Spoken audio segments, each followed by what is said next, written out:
Have you ever wondered why the act of thinking deeply, of peering beneath the surface and asking the questions most are eager to avoid, so often leads to a sense of loneliness, of being somehow separated from others? Why does pondering the deeper layers of existence, or even daring to articulate inconvenient truths, tend to distance us from the comfort of the crowd rather than bringing us closer to it? This is the puzzle at the heart of our reflection. Why does thinking deeply often lead to isolation and social discomfort? If you yourself have asked difficult questions, if you have stayed up late in thought while the world around you seemed content to sleepwalk, you might know the feeling I'm talking about. There is a peculiar solitude in seeing further than those around you, or in insisting on seeing at all. In fact, the paradox is striking. The greater our understanding, the more alone we can feel. Is this a fate reserved only for the philosopher, or is it something more universal? I would suggest the latter. Think about it. How many times have you felt hesitant to bring up a challenging idea at the dinner table, to challenge an unspoken consensus in your group, to voice a perspective that, though honestly felt, positioned you as an outsider? History is strewn with the figures who embody this tension most dramatically. Socrates, who wandered the streets of Athens, pestering citizens with relentless questions, was met not with gratitude, but with a death sentence, a society's ultimate act of rejection. What was so threatening about the old philosopher and his search for clarity? Or Nietzsche, whose ideas were so alien and radical that for much of his life he was dismissed, ridiculed, and at last overwhelmed by a solitude that bordered on agony. Galileo, forced to recant the truths he had scientifically proven, and Tesla, whose vision of free energy rendered him an object of suspicion and derision rather than awe. These are only the most vivid examples of a pattern as old as civilization itself. To think too much, too well, or just too differently is always, it seems, to risk standing outside the protective warmth of the group. Arthur Schopenhauer, a philosopher who made a lifelong study of suffering, believed that intelligence, true insight into the depths of being, was both a gift and a curse. To see more is, in his eyes, to belong less. The insight comes at a price. To pierce illusion is to endure solitude. The more unintelligent a man is, the less mysterious existence seems to him, Schopenhauer wrote. The ordinary man places his highest happiness in sensual enjoyments, while the man of powerful intellect discovers in existence a mysterious, perplexing, and distressing condition. So, why does recognizing the mystery, the distress, the hidden patterns behind the veil of daily routine also mean drifting away from others? Why, in other words, does society so often fear and reject its deep thinkers? Why can a novel idea threaten us more than a comforting lie? Is it mere discomfort with change? Or is there something in human nature itself, something psychological, social, or even metaphysical, that leads us to turn away from those who insist on thinking differently? In order to answer this, let's set out together on a kind of internal expedition. Let's peel back the layers. First, by looking into the psychology of our need for belonging and the anxiety triggered by difference. Then, by considering how cultures organize themselves to reward conformity and punish deviation. Finally, we'll confront the philosophical roots. Perhaps the deep thinkers press too insistently on the cracks in meaning that most of us prefer to ignore. But before we begin, I want you to imagine the next time you find yourself pausing at the threshold of a deeper question, hesitating to speak up, or withdrawing into your own mind, remember that this tension, the desire to know and the need to belong, is not new, nor does it make you strange. It is perhaps the very source of what makes us human. And perhaps by understanding this dynamic, by looking at its roots, we can learn not only how to survive it, but also how to use it as a force for connection rather than estrangement. So, shall we? Let's turn to the psychology that shapes our responses to difference within ourselves and in those around us. Because the journey of the deep thinker is not only a private one, it is, in a quieter way, a mirror reflecting the society that so uneasily shoulders its presence. Let's consider a moment of everyday truth, a small, seemingly unremarkable conversation that pivots subtly, revealing currents deeper than either speaker expects. Perhaps you're at a dinner gathering and someone raises a question you've pondered, turning it over in the quiet hours, seeing its edges and shadows in a way you suspect few people do. You offer an observation, something nuanced and challenging, not to show off, not to dominate, but out of genuine engagement. Yet what greets you isn't a spark of mutual discovery. Instead, there's a flash of confusion, a shifting in the chair, someone clearing their throat. And then, as if by silent agreement, the conversation moves on. Do you recognize the sting of that moment? The blank stare, the hurried change of topic, all subtle but unmistakable signals that you've crossed an unseen line. Here, we enter the curious realm of what I call the mirror effect. Imagine deep thinkers, maybe you, maybe someone you know, walking through life with a kind of invisible mirror held up to others.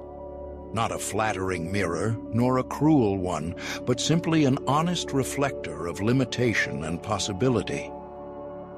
When you speak with clarity or challenge assumptions, those around you sometimes see not just your perspective, but their own gaps, fault lines in their knowledge or comfort.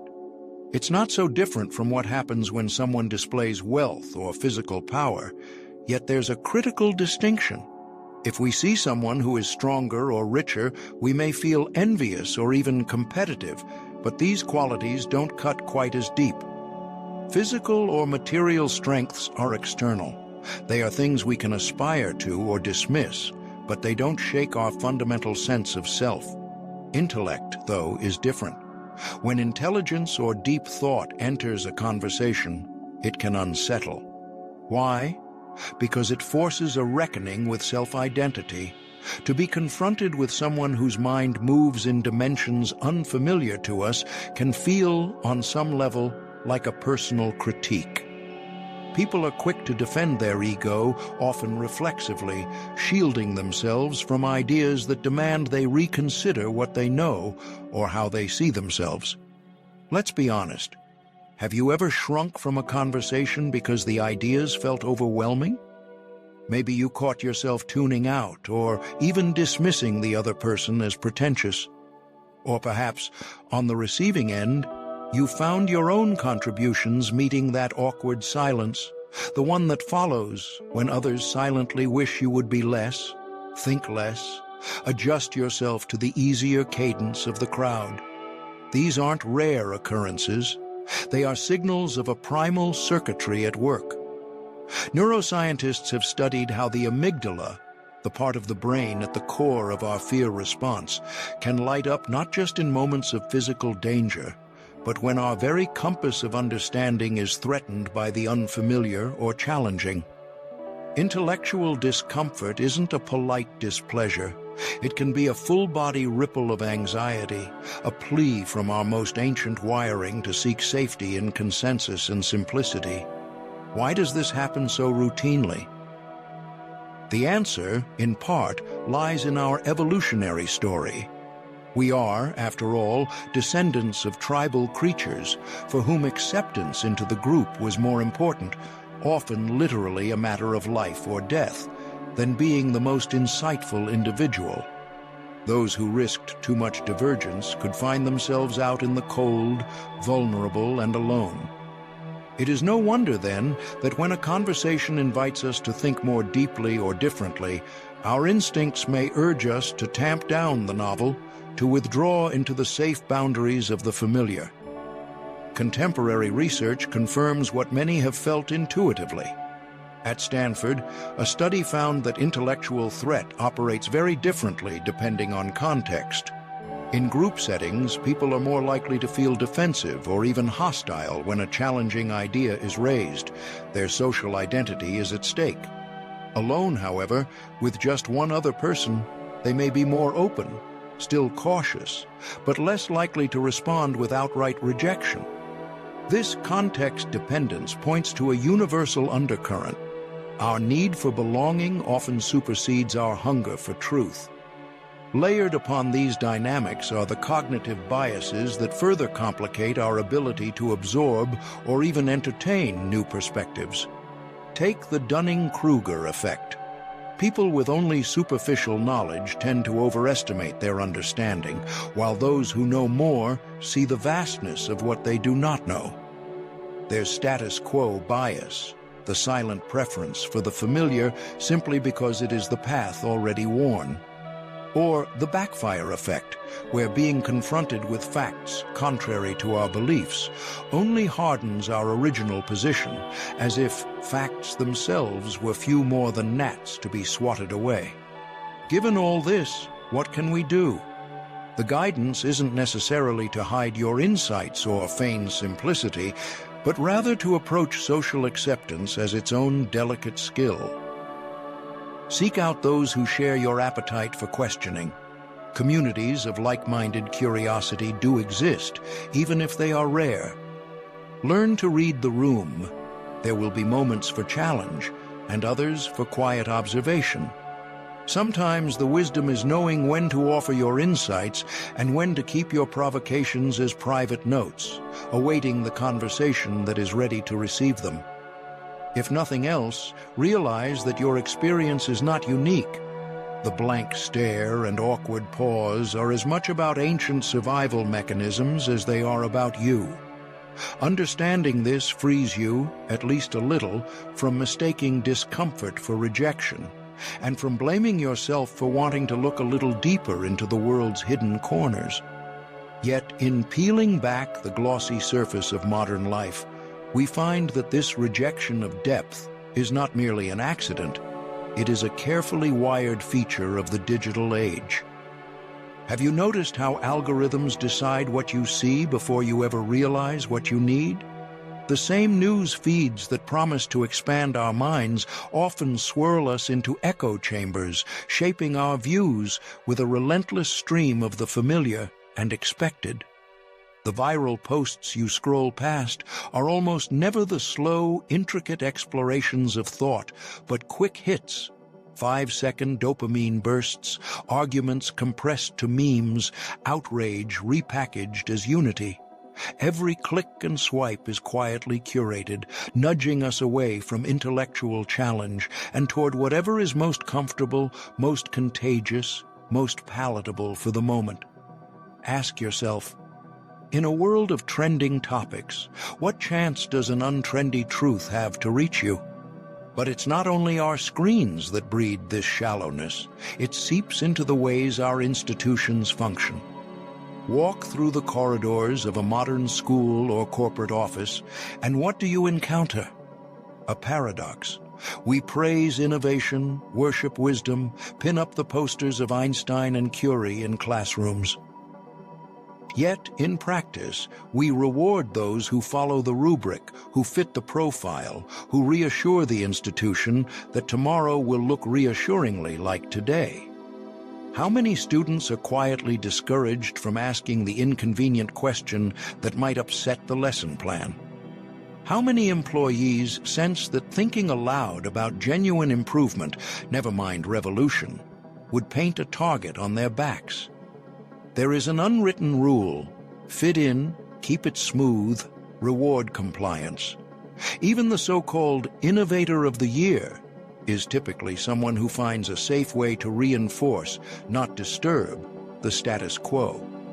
And yet, we broadcast the opposite at every awards gala and mission statement. We want creative disruption, visionary leaders, thinkers who think outside the box. But when the truly radical emerges, what do we do with them? History is full of names now spoken with reverence, yet who, in their own times, were all but cast out. Picture Galileo, condemned by authority for daring to upend the celestial order. Considered dangerous, he was not celebrated for seeing farther, but punished for seeing differently. Fast forward to Van Gogh, whose paintings now sell for fortunes, yet he died penniless and misunderstood, his art dismissed by the gatekeepers of taste and commerce. Think of Nikola Tesla, the very symbol of scientific genius, so often abandoned by investors and mocked by the establishment even as he gestured toward the future we now inhabit. Why does society so often rescue its visionaries only in retrospect, their ideas sanitized and made safe by time? Arthur Schopenhauer, the brooding philosopher of the 19th century, would not find this surprising.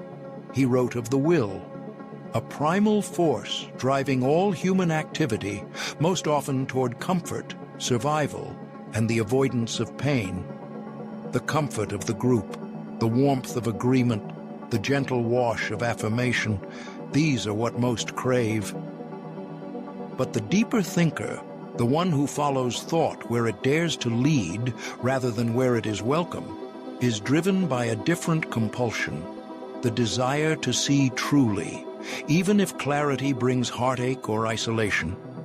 How many times have you felt that twinge of alienation when a deeply held insight meets only blank stares? How often have you watched from the edge of the gathering as ideas you believe crucial are set aside for the sake of harmony? To be a seeker of truth is, Schopenhauer warns us, to risk standing alone at the cold frontier of understanding. It is little wonder that the psychological toll of this path can be severe. History is replete with stories of depression, disillusionment, and even madness among those who refuse to water down their vision for the sake of acceptance. The very act of seeing clearly, of refusing to let societal comfort dictate intellectual honesty, leads, time and again, to a sense of futility. It is as if the world is built to resist the very ideas it later lauds, as if you must be broken for your insight to be proven right.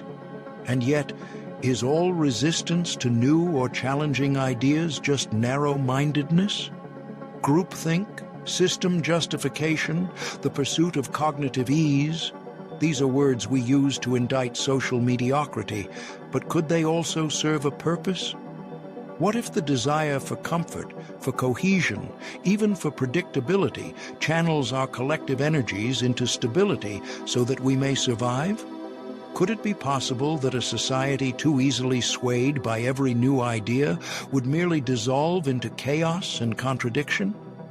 History does suggest that not every radical concept is worth adopting, that not every disruptor brings wisdom. The resistance to change, in its way, might be a kind of immune system, sometimes tragically misguided, but not always malevolent. So, I ask you, if there is a balance to be struck between truth and comfort, how should we find it?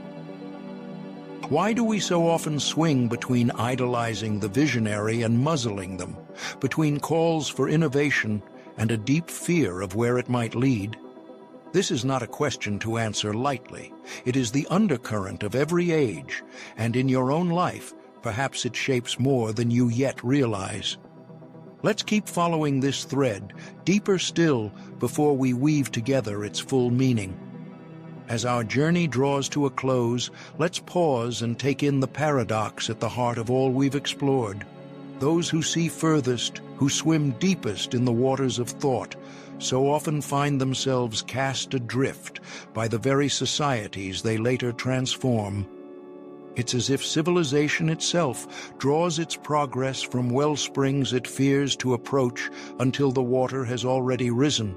The thinkers who propel us all forward are too often met, not with gratitude, but with suspicion, or even outright hostility. Yet without these minds, straining against the boundaries of the familiar and the comfortable, would any real advance be possible?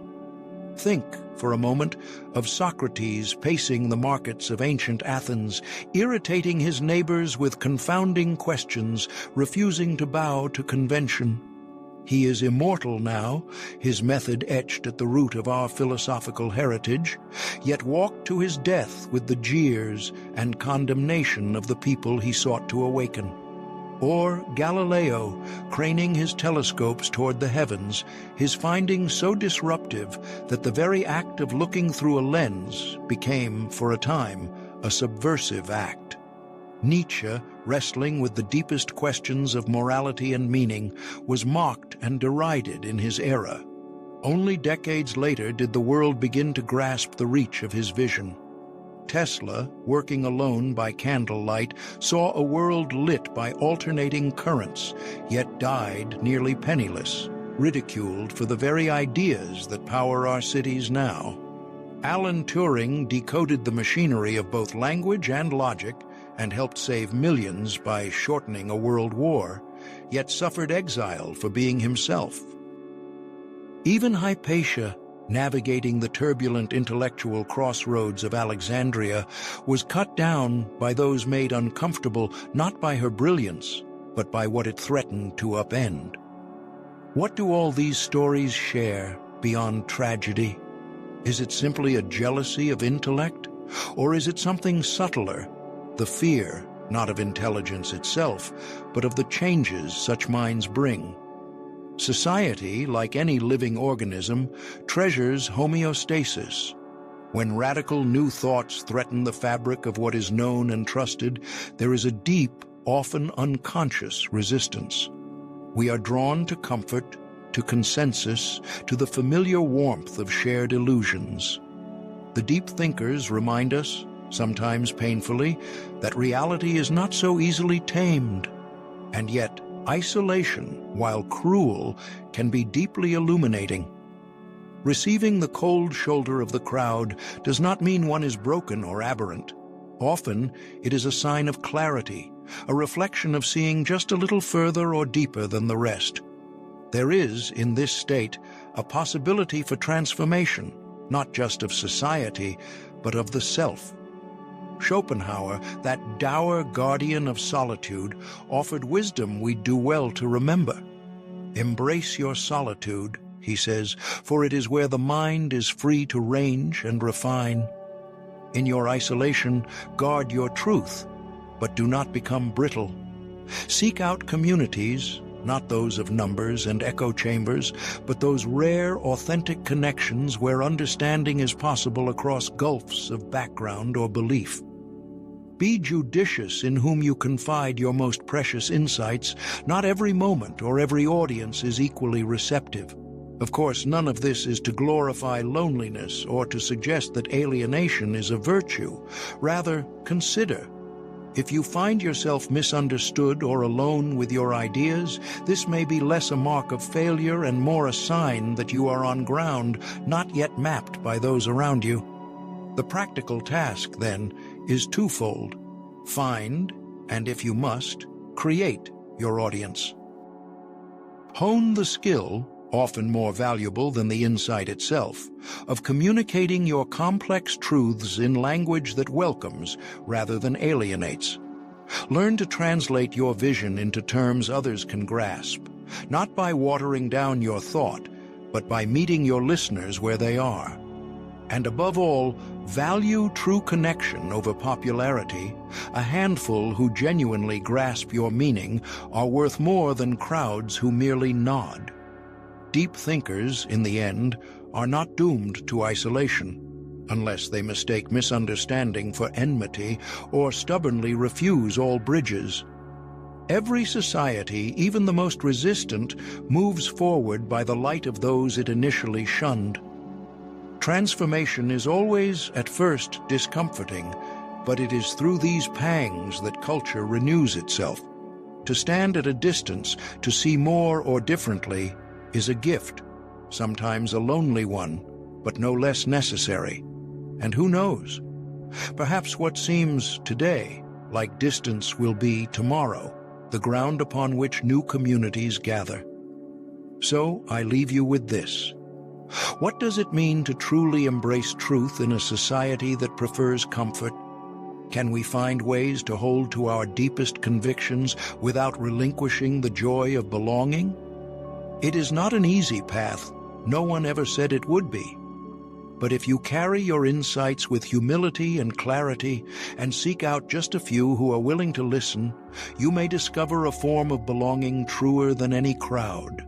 The fellowship of those who, having learned what it is to see, can help others see too. In that spirit, ask yourself, will you retreat into silence, or will you find new ways to speak? What might be transformed in yourself and in others if you dared to try?